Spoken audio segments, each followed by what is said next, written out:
সবাইকে আসসালামু আলাইকুম। আপনারা সবাই কেমন আছেন? আমি কুড়িল থেকে হেলিপ্যাড এক্সপ্রেসে টোল দিয়ে অনেক দূর আসার পরেই পড়ে গেলাম জ্যামে। তবে আমি মূলত নামবো ফার্মগেট। তো আর কি করার, জ্যাম সামনে একটু একটু করে ধীর গতিতে আগাতে হচ্ছে। বসে থেকে তো কোনো কাজ নেই। ভুল বুঝিয়া যদি ভুলে যাও মোরে,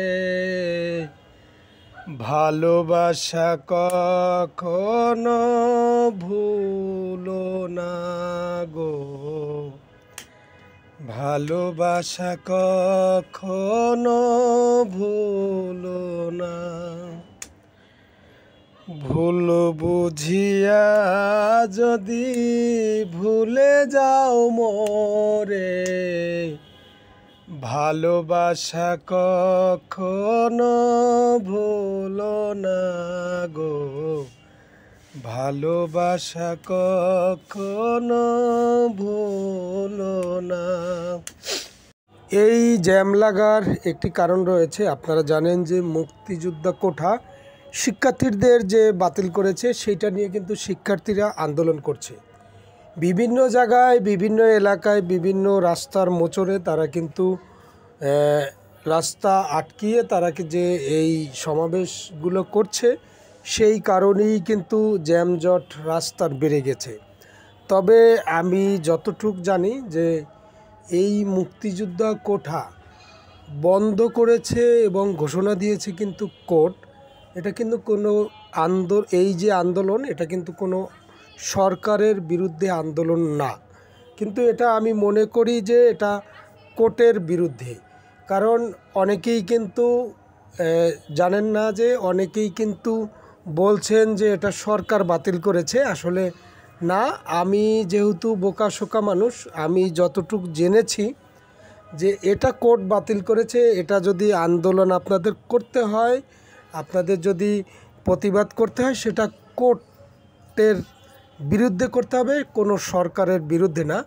তবে আমি বেশি কিছু বলবো না। আমার দেখুন সামনে যে জ্যাম রয়েছে, সেদিকেই কিন্তু নামছি ধীর গতিতে। কারণ প্রচুর পরিমাণে এই কোঠা আন্দোলন শিক্ষার্থীরা যেহেতু করছে, সব জায়গায় ঢাকার শহরের আনাচায় কানাচায় প্রচুর পরিমাণে ভোগান্তি হচ্ছে সাধারণ জনগণের।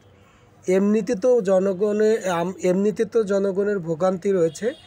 আপনারা জানেন যে এই কয়দিন ধরে টানা বৃষ্টি থাকাতে রাস্তাঘাটে পানি জলবদ্ধতা হওয়ার কারণে কিন্তু জ্যামজটটাও ছিল। তার ভিতরে আবার কোঠা আন্দোলন শিক্ষার্থীরা করছে। তবে আমি বেশি কিছু বলবো না।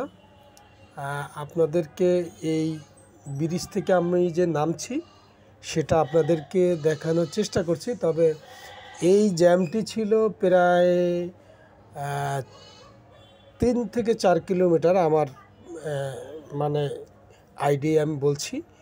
এখন প্রায় আমি চলে আসছি, এই যে আমি ঢালে নামছি, এই ফার্মগেটের দিকে। আপনারা দেখতেই পাচ্ছেন সেদিকেই নামছি। কিন্তু এই যে ফার্মগেটে আমার ডান সাইডে যেটা দেখতে পাচ্ছেন, এটা হচ্ছে যে মেট্রো রেলের যে পিলার বলেন আর বলেন, সেই বিল্ডিংয়ে যেটা আর কি ওই মাঠ দখল করেছে, সেই মাঠের মাঝখানে যে বিল্ডিংটা উঠিয়েছে সেইটি কিন্তু এটি। আমার বাঁদিকে কিন্তু রয়েছে ফার্মগেট, ইন্দিরা রোডের যে মার্কেট ফুটপাথের, সেগুলো আপনারা দেখতেই পাচ্ছেন। আপনারা দেখতে থাকুন। তবে বেশি কিছু আর বলবো না। আমার ভিডিও যদি ভালো লেগে থাকে আপনারা দেখেন, ভালো না লাগলে দেখার দরকার নাই। সেই জন্যেই আমি বলছি, আমি কিন্তু প্রায় এই ফার্মগেটে নেমে যাচ্ছি। আপনারা ঢাল দেখেই কিন্তু বুঝতে পারছেন। তবে কিছু বলার ছিল, অনেক কথা বলতে ইচ্ছে হয়, আবার অনেক বলতে চাই না। কারণ আমি একটা মূর্খ মানুষ, কোনটা বলতে গিয়ে কোনটা ভুল হইলে আবার আর এক জ্বালা যন্ত্রণা। এই যে আমার বাঁদিকে কিন্তু এই যে ফার্মগেটের যে মণিপুরি পাড়ার যে মার্কেটগুলো ফুটপাতে বসে, সেটা কিন্তু আপনারা দেখে বুঝতে পারছেন। এই যে মার্কেটগুলো এখন হয়তো আমার এই মোবাইলের ক্যামেরাটা ভালো ছিল না, সেজন্য আপনাদেরকে দেখাতে পারি নাই। পানসার হইয়া গেলে চলবে না আর গাড়ি, হায়াতের তেল পাইবা না দেখলে জগৎ ভারী। পানসার হইয়া গেলে চলবে না আর গাড়ি। তবে ধীরগতিতেই কিন্তু আমরা আগাচ্ছি। আপনারা দেখতে পাচ্ছেন যে এক ভদ্রলোক জ্যামের কারণে কিন্তু হেঁটে চলে যাচ্ছে রাগ করে। তবে আমি যাব মূলত ধানমন্ডি, সেদিকে যে কি অবস্থা আল্লাহই জানে। আপনারা দেখতে পাচ্ছেন আমি নেমে যাচ্ছি প্রায়।